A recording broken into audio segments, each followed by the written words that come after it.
बरसात में दिक्कत हो जाती है बहुत।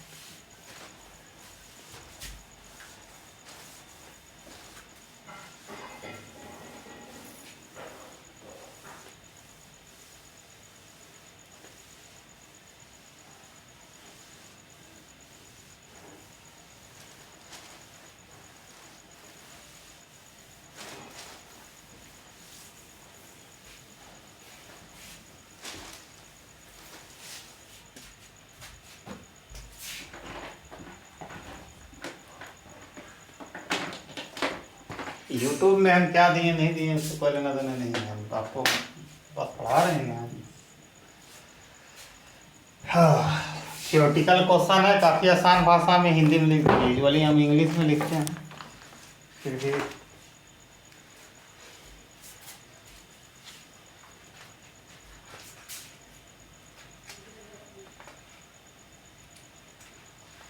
भी माइक्रो इकोनॉमिक्स जो व्यष्टि अर्थशास्त्र है, निम्नलिखित को परिभाषित कीजिए। बोला वीडियो देख रहा है ना, बिना वीडियो नहीं देख लिया होगा, हम अभी बोल रहे हैं।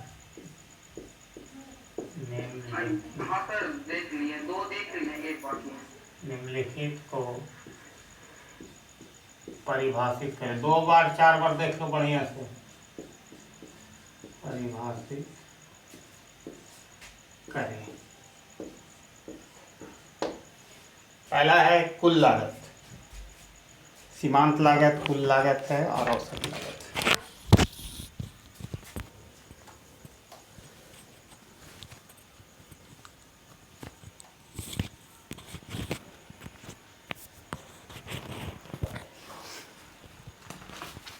चलिए कुल लागत हम बात करते हैं। कुल लागत जिसको टोटल कॉस्ट कहते हैं, कुल लागत, इसको क्या कहते हैं? टीसी कहते हैं, टोटल कॉस्ट। तो देखो कुल लागत क्या होता है? कुल लागत बहुचरों का फलन होता है, यानी total cost is a function of multi variable. बहुत सारे वेरिएबल्स होते हैं और ये कई कारकों द्वारा निर्धारित होता है। मतलब it is A determined by various factor, several factor. ये कई फैक्टर के द्वारा डिटरमाइंड होता है, ठीक है। तुमसे पढ़ाई नहीं होगा, हम बोल रहे हैं, बेगना बिना मतलब के मत आया करो। कुल लागत को 2 वर्गों में बांटा जा सकता है, ठीक है। कुल लागत को हम 2 वर्गों में बांट सकते हैं। एक होता है अल्पकालीन कुल लागत, ठीक है, अल्पकालीन कुल लागत, और दूसरा होता है दीर्घकालीन कुल लागत। दीर्घकालीन कुल लागत,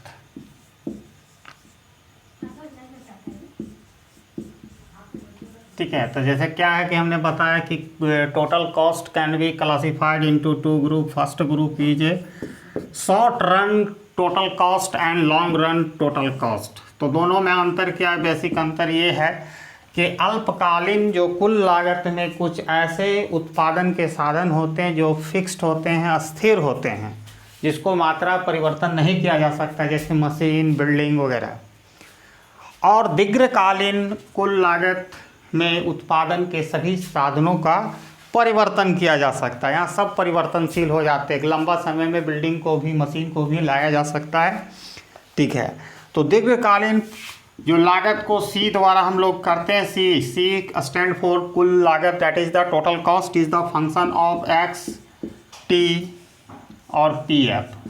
ये जो एक्स है उत्पादन है, टी टेक्नोलॉजी, ये प्राइस ऑफ इनपुट्स है, और इसको हम लोग करते हैं C, total cost is the function of X, T, P F. और यहाँ पर एक चीज़ देखना, के इज द फिक्स। तो के इज द फिक्स रखा गया, यहाँ पर कैपिटल अस्थिर होता है, ठीक है।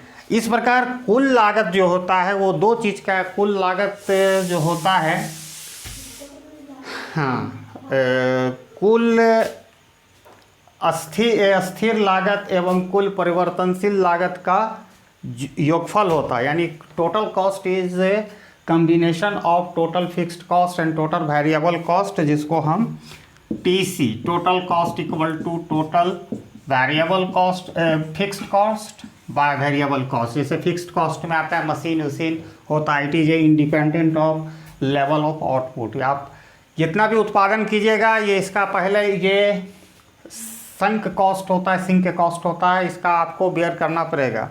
अब 10 कोचिंग हम एस्टैब्लिशमेंट किए हैं तो मेरा जो अस्थिर जो कॉस्ट है वो उसको आपको मने करना पड़ेगा, ठीक है। इसमें कोई दो मत नहीं है कि इसको करना पड़ेगा, मशीन है ये सब करना पड़ेगा। और वेरिएबल कॉस्ट है कि जितना हम बिजली बिल है ये सब वेरिएबल कॉस्ट है, जितना उत्पादन करेंगे उतना लगाना पड़ेगा। तो मोटा मोटी समझ गया। अब ये देखिए इसका ग्राफ इस तरह है। देखिए जो टोटल फिक्स्ड कॉस्ट होता है वो स्ट्रेट लाइन होता है। यानी क्यों स्ट्रेट लाइन? इसलिए होता है कि उत्पादन का कोई भी मात्रा करेंगे, ये उत्पादन की मात्रा इधर हम माप रहे हैं क्यों, ये उत्पादन की मात्रा है। चाहे उत्पादन की मात्रा कुछ भी हो, फिक्स्ड कॉस्ट तो रहेगा ही। अगर हम 1 लड़का पढ़ाएं या 100 लड़का पढ़ाएंगे, हमारा जो फिक्स्ड कॉस्ट बिल्डिंग का भाड़ा है 10,000 रुपया देना है, चाहे 1 लड़का पर पढ़े या 100 लड़का पढ़े, ये बात होती है। और टोटल वेरिएबल कॉस्ट 0 से शुरू होता है, इस तरह जाता है। क्यों 0 से शुरू होता है? क्योंकि जितना उत्पादन हम 0 करेंगे तो 0 हमारा टोटल वेरिएबल कॉस्ट होगा, ठीक है। और जो ये चला गया टीसी कुल लागत, ये टीवीसी हो गया टोटल वेरिएबल कॉस्ट। ये दोनों का जो डिफरेंसेस सब जगह दिख रहा है वो डिफरेंसेस बिटवीन ये टोटल फिक्स्ड कॉस्ट के डिफरेंसेस है कुल लागत में, ठीक है। अगर हम इस डिफरेंस को टोटल फिक्स्ड कॉस्ट यहाँ ऐड कर देंगे तो टोटल कॉस्ट हो जाएगा, ठीक है। ये हो गया क्लियर? Any questions? समझने का इतना आसान भाषा में नोट्स कभी मिला था जीवन में? बोलो। अरे मिला था जी, सच बोलना, झूठ मत बोलना। सर थोड़ा एक ग्राफ बनाने में ना दिक्कत हो जाता है मुझे, पता नहीं क्यों। अब पागल उगल है क्या? जखनी टाइम दिया नहीं आता नहीं, कुछ नहीं उठेगा। इन लोग ज़्यादा एकदम गैर मजरूआ समझ लिया क्लास को, कुछ नहीं मिलेगा। जब सलाम ये इंतजार कर रहे हैं 7:50 तुम लोग खान जी इग्नोमेट्री का क्लास सब साला 7:40 से कर रहे हैं, तखनी साला सुतल रहता है। यहाँ साला बाप का नौकर है साला, लोग को कुछ नहीं मिलेगा। आप पढ़ेबे न करेंगे, ख़त्म हो गया। हम लोग नया नया बच्चा खोजेंगे फालतू ऐसा लाइन लोग।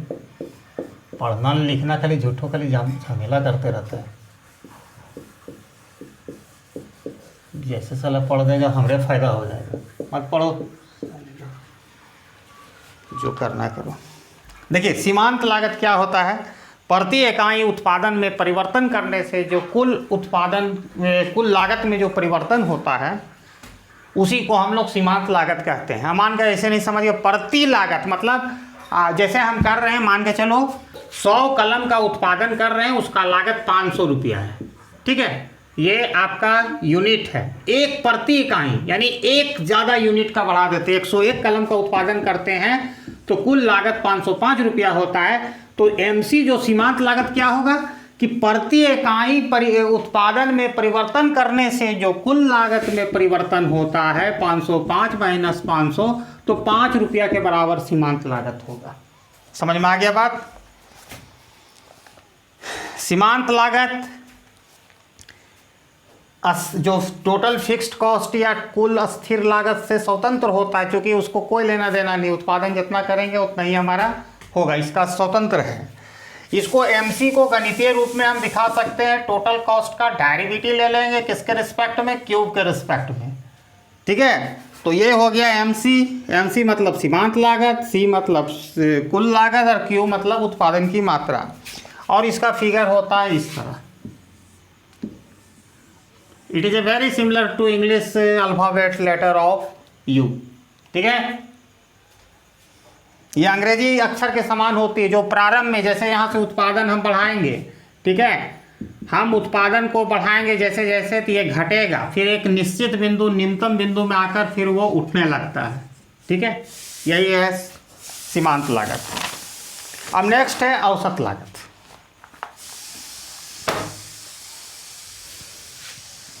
अच्छा, ये नोट्स बहुत आसान भाषा में था कि नहीं जी? हाँ सर, ये परफेक्ट भी है सर और आसान भी है। हम आसानी लिखवे करते हैं दोस्त, बड़ी मेहनत करके लिखते हैं। ये नहीं कि कोई किताब से उतार के दे दिए। हिंदी में लिखेंगे तो उसमें भी झलकेगा कि मेहनत है हम लोग। हाँ, अब एवरेज कॉस्ट, औसत लागत, औसत लागत। ऐसे हमको ये हिंदी में बहुत हम नहीं पढ़ाए हैं आज तक, पढ़े हैं जरूर लेकिन पढ़ाए नहीं है। एमए से हमारा जो स्वयं भी पढ़े हैं इंग्लिश मीडियम में और कभी पढ़ाना नहीं पड़ा है। एक आध आ जाता है कुछ लोग। इंग्लिश में लिख रहा था, इंग्लिश में नोट्स कर देगा।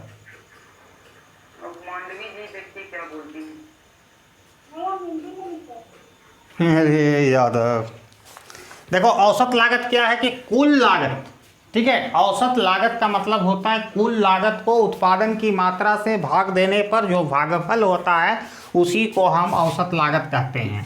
AC यानी औसत लागत, कुल लागत C और उसको उत्पादन की मात्रा से भाग देंगे तो औसत लागत बन जाएगा। औसत लागत एक्चुअल में स्थिर लागत और परिवर्तन से, जैसा कि हम जानते हैं कि कुल लागत क्या होता है, कुल लागत total fixed cost and total variable cost का सम अप होता है। जैसा कि जानते हैं अगर दोनों इक्वेशन के दोनों साइड अगर हम क्यूब से डिवाइड कर दें, that is the quantity of production, product या उत्पादन की मात्रा से, तो ये एक नया रिलेशनशिप उभर के आएगा। ये बन जाएगा एवरेज कॉस्ट, ये बन जाएगा AFC average fixed cost, plus ये बन जाएगा ABC एवरेज वेरिएबल कॉस्ट।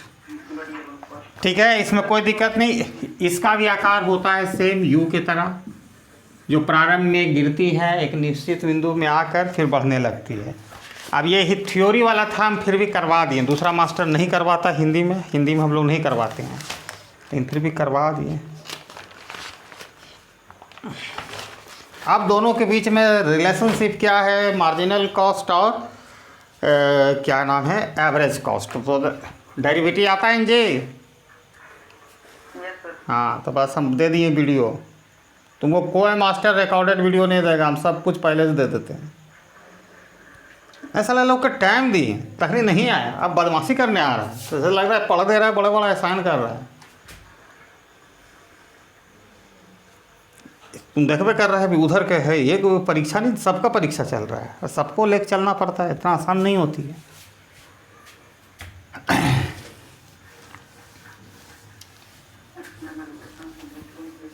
हाँ, अब हम देखेंगे ये सब मिटाओ, वो अंग्रेजी में होगा जी।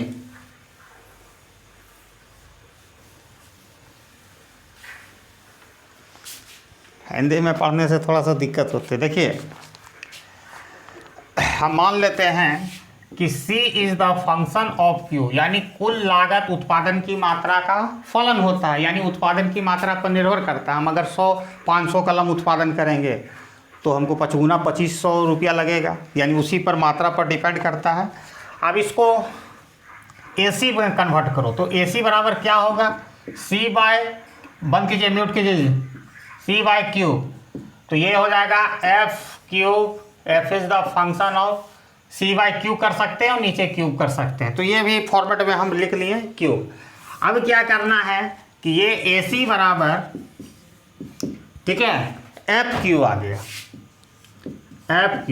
ये क्या हो गया, औसत लागत का भी हम सिखाए हैं। अब डिफ्रेंशिएटिंग करेंगे, डिफ्रेंशिएटिंग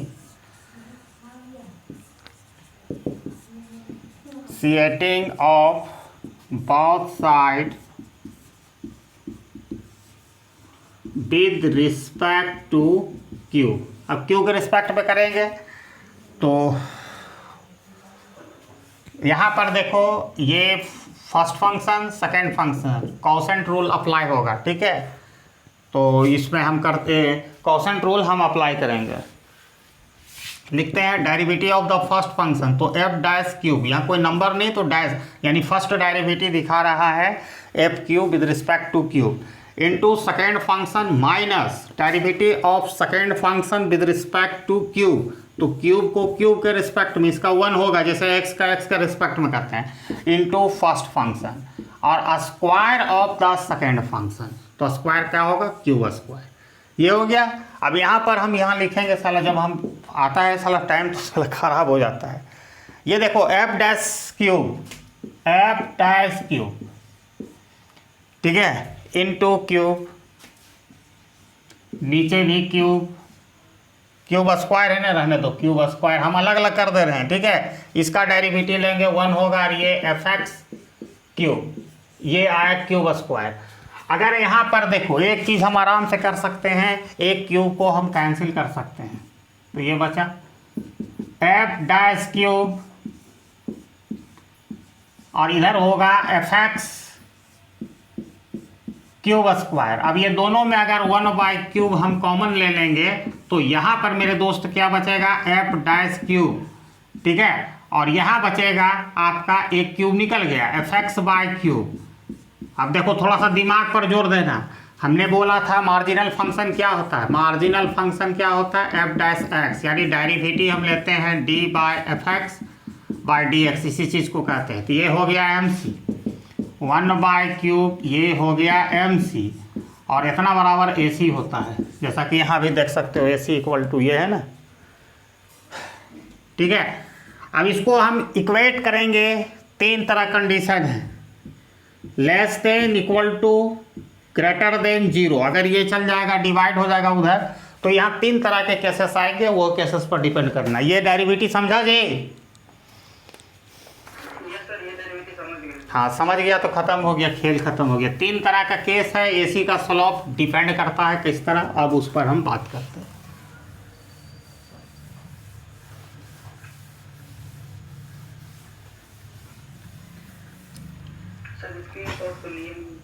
क्या क्या बोलते रहता है जी।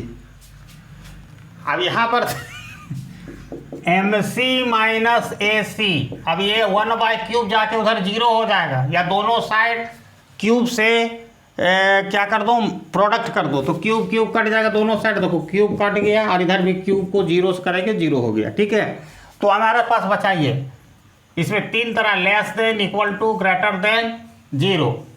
अब ये डिपेंड करता है कि यहाँ पर हमारा केसेस आ गया, तो देखो यहाँ 3 तरह की सिचुएशन होगा, तीनों तरह के केसेस बात कर रहे हैं। जब M C is less than A C, तो इसमें क्या होता है, slope of A C is the less than 0। आपको यहाँ ग्राफ से हम समझाएंगे तो ज़्यादा क्लियर होगा।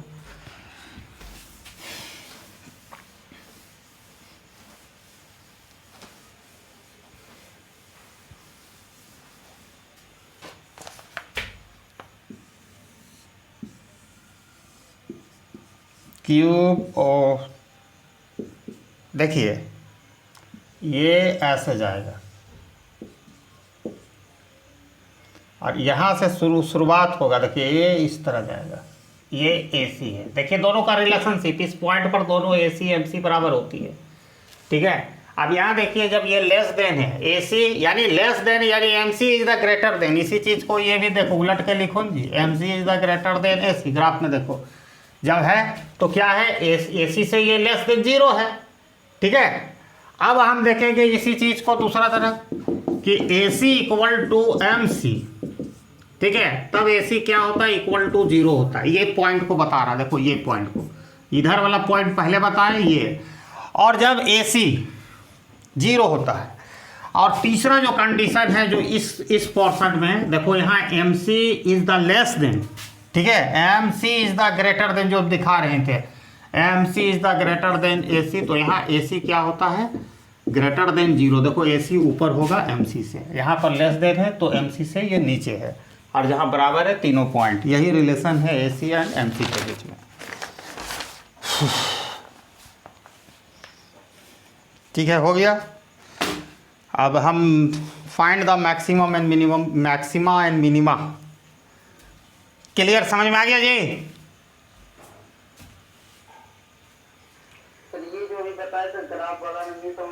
तो अरे भैया समझने का बात है भैया, यहाँ देख नहीं रहे हो, जब AC कम है, MC जब देखो यहाँ दिया हुआ MC is the less then AC, देखो यहाँ है ना MC is the less then, यानी MC is the less then AC, वो दिखा रहा है। यहाँ दोनों पॉइंट बराबर है, और यहाँ जब MC is the greater than, MC is the greater than AC, देखिए ये वाला उल्टा बता दिए, तो देखिए ये वाला पॉइंट यहाँ दिखा रहा है जो तीसरा कंडीशन है, दूसरा कंडीशन यहाँ और पहला कंडीशन यहाँ, देख लो अपने से मिला लो, हमको कुछ नहीं करना है।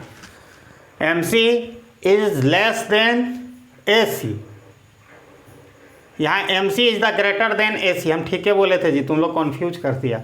MC बड़ा है AC से, ठीक है, MC बड़ा है AC से, तो AC क्या हो रहा है, ग्रेटर देन 0, ठीक है, ये वाला कंडीशन तीसरा वाला, ठीक है। दूसरा वाला बराबर है और पहला वाला में देख लो MC is the less then AC, ये AC है और ये MC है, तो लेस देन है तो AC क्या हो रहा है, गिर रहा है। और यहाँ देखो जब यह है तो ग्रेटर देन 0 से बढ़ रहा है, यहाँ पर दोनों बराबर, खत्म। आप समझा? हाँ ठीक। नहीं कितना प्रेम से बुलाएं कि आओ क्लास करो, कुछ नहीं, सबके साला देखो फेल करेगा अपने समझ में आ जाएगा। नहीं मेरा समय बर्बाद हो जाता है इन लोग के चक्कर में।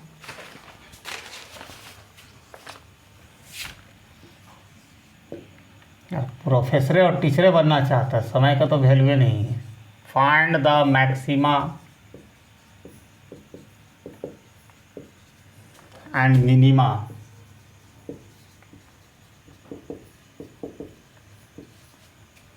of the function.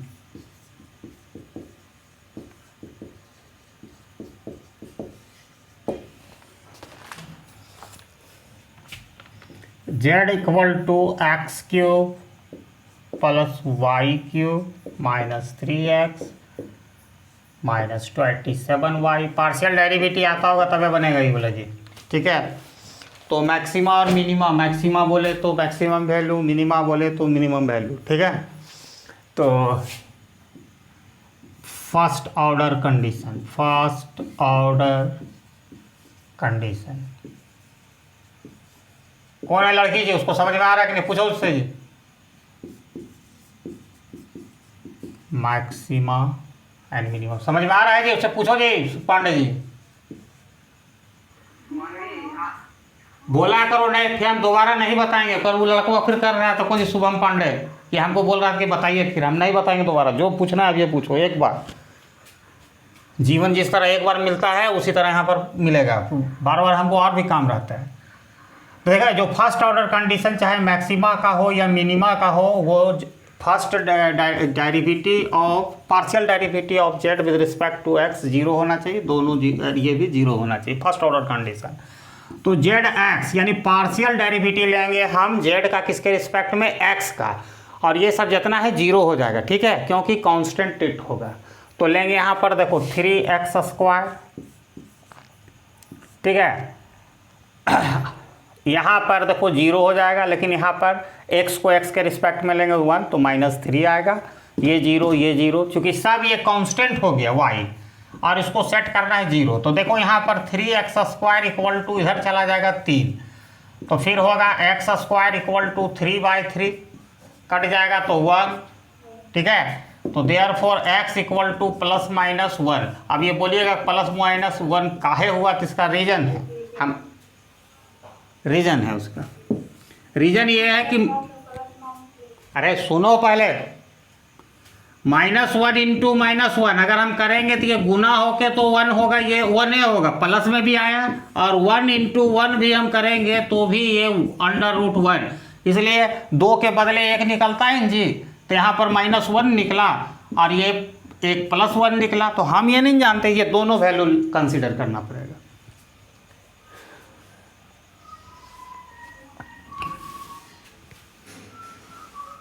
चलिए बंद कीजिए, गाना उना हमने को सुनते कोई इंटरेस्ट नहीं है।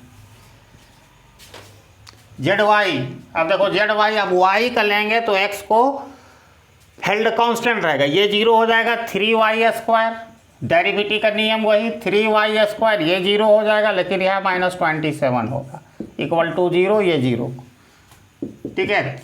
जिसको नहीं समझ में आ रहा है अब ये पूछ लेना। 3y² इक्वल टू 27, तो ये y² इक्वल टू 27/3, ये कट जाएगा तो 9 होगा, y² इक्वल टू 9, तो y इक्वल टू ±√9, इसको +-3 उसी तरह होगा। देखो -3 इंटू -3 अगर दोनों गुना करेंगे तो 9 होगा और ये 3 निकलेगा, लेकिन ये दोनों के बदले में क्या है, -3 है, और 3 इंटू 3 भी करेंगे, ये भी 9 होगा, इसका भी वैल्यू 3 निकलेगा। लेकिन हम ये नहीं जानते, लेकिन 2 के बदले 1 निकलता है इसलिए -3। ठीक है, तो 2 वैल्यू हम लोगों ने निकाल लिया, वो वैल्यू हम लोग लिख लेते हैं कहीं पर।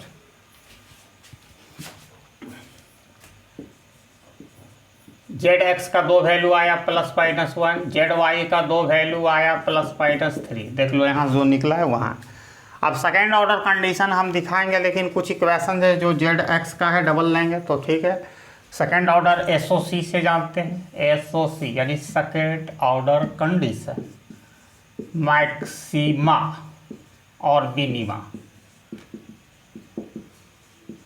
ठीक है, इसमें क्या है, ZXX लेस देन 0 होना चाहिए, ZYY लेस देन 0 होना चाहिए, मैक्सिमम वैल्यू के लिए उल्टा होता है, और मिनिमम के लिए ग्रेटर देन होना, ZYY greater than 0, ZYY greater than 0, ये होना चाहिए। अब यहाँ देखिए क्या है कि आपको ZXX लेना होगा, तो ZXX लेंगे तो ZX का यहाँ निकले, फिर इसका डेरिवेटिव x के रिस्पेक्ट में लेंगे तो 3 2 जा 6x होगा। ठीक है, और ये वाला 0 हो जाएगा कांस्टेंट। अब ये 6x निकल गया, और उसी तरह ZYY लेंगे यहाँ पर y का, तो देखो ये क्या 3 2 जा 6, ये भी y होगा, ये तो 0 होगा, 27 इज द कांस्टेंट। अब ये हमको पता नहीं, वी हैव नो आइडिया कि कौन मैक्सिमा है मिनिमा है, तो उसको पता लगाने के लिए लिखना पड़ेगा। ठीक है, एट x इक्वल टू -1, पहले माइनस वैल्यू को हम कंसीडर करते हैं, तो ZXX इक्वल टू क्या हो जाएगा, 6 × -1, x का वैल्यू बैठा दो -6 लेस देन 0, और फिर ZYY 6x है तो -3 हम दूसरा माइनस वाला करते हैं, तो ये क्या निकल गया, मैक्सिमा। लिखते जाना मैक्सिमा, और y का यहाँ पर -18 आया, which is the less than 0 maxima. ठीक है, ऊपर ला मिटाएंगे तबे होगा, या इधर ला मिटाते हैं।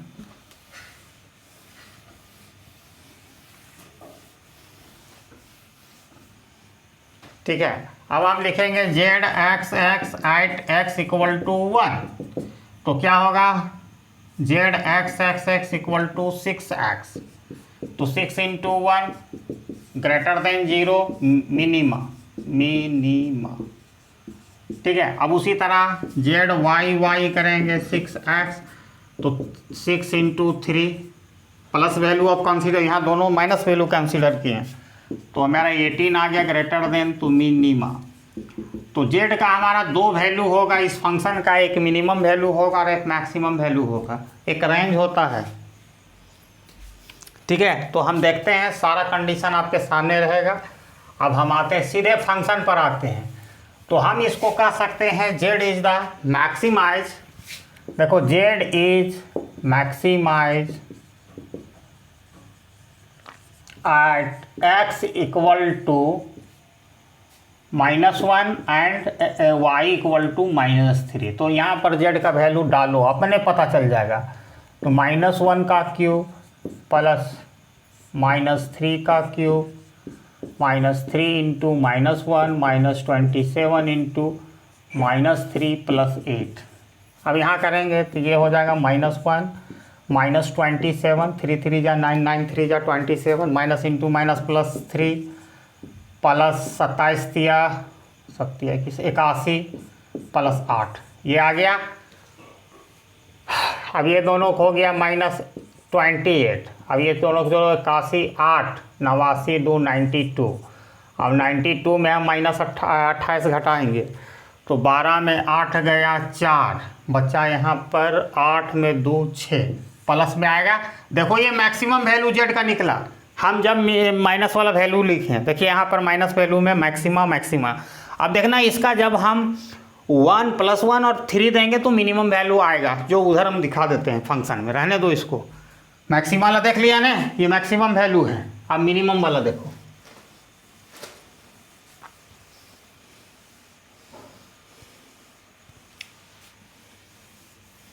अब देखो मिनिमम वाला वैल्यू है जी +1 और इसी तो देते हैं z = x³ जो पूछना है अब ये पूछो, बाद में हम कुछ नहीं सुनेंगे, हम कोई स्टूडेंट को अब नहीं सुनने जा रहे हैं। क्लास होता है लेकिन ध्यान कहाँ रहता है। 1 का क्यूब प्लस 3 का cube minus 3 into 1 minus 27 into 3 plus 8। अब यहाँ देखो 1 प्लस 27 माइनस 3 माइनस 81 प्लस 8। देखो माइनस वाला ये दोनों है, बाकी ये है, तो 8 और 27 35 और एक 36 हो जाएगा, 28 36 हो गया यहाँ पर। और माइनस वाला हो जाएगा कितना, 84। अब इसमें घटाएंगे, 14 में गया 6 8 7 में 3 4 माइनस में होगा। देखिए ये जब हमारा देखिए मिनिमम वैल्यू है ना, प्लस वाला दिए तो मिनिमम -48, यानी कर्जा में आ रहा है -48। It is the lowest value of this function, it is the maximum value of this function. ठीक है, इतना ही कर देना है। तो आप लिख दीजिएगा z is maximise at x equal to -1 and y equal to -3, and z is minimize at x equal to 1 and y equal to 3। ठीक है, ये हो गया, इतना ही करना है, आपका क्लास खत्म हो गया। अब कल वाला एक तो तुम्हारा कुछ नहीं सुनेंगे, बहुलक वाला बात हमको करने दो पूरा क्लास। हम एकदम मूड आज बहुत खराब है, बोल रहे हैं। नहीं सर, वो ये पूछ रहे थे सर कि वो एग्जाम में 64 और -48 निकाल के छोड़ देंगे तो यहाँ तक नहीं, ये पूरा लिखना पड़ेगा भैया, ये सब लिख लीजिए। दोनों का मिनिमम वैल्यू इतना बराबर कितना आया, 64 आया, और इतना बराबर आया -48। हम दिखा दिए, लिख देना थोड़ा ढंग का हो। अब एक बहुलक वाला कर देते हैं, नहीं काम तुम्हारा छूट गया तो आज नेट बढ़िया से बचा के रखना। थोड़ा पानी पी लेते हैं। ये क्या चीज़, हम 40 नंबर करवा रहे हैं रोज़ भैया, 2 हो गया, 5 दिन में ख़त्म कर देंगे। देख लो मेरा डिसिप्लिन देखो, और प्लस हम 2020 में भी जा रहे हैं।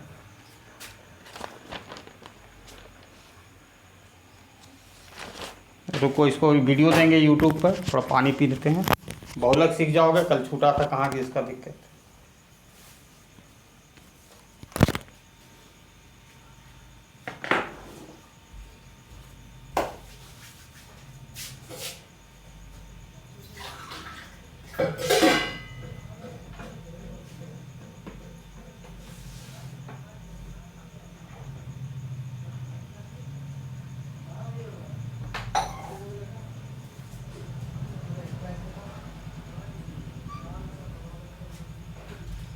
देखता है कितना मेहनत होता है, हम लोग रात में देते हैं। तुम लोग बोल रहा था 100 रुपये पढ़ाई, कैसे होगा।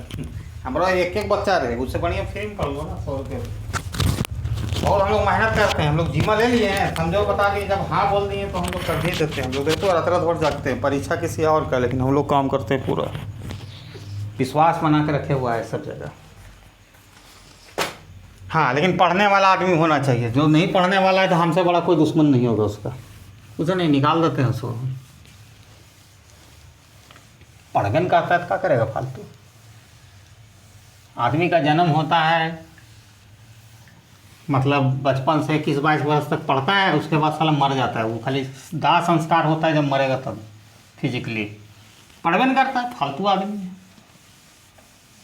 पढ़ने से विचार अच्छा है, आगे बढ़ता है आदमी, 2 रुपया ज़्यादा कमा सकता है, नॉलेज होता है, स्किल बढ़ता है। कुछ नहीं, खाली यहाँ खाली बदमाशी होता है मन भर। और टाइम देखो, सबसे बड़ा चीज़ होता है टाइम। टाइम के जिसका वैल्यू नहीं है तो साला कोई आदमी नहीं मेरे नज़र में।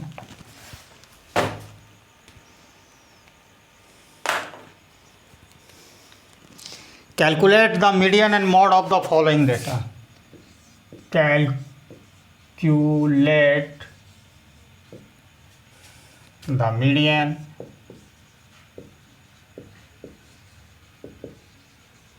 and काटे उसको।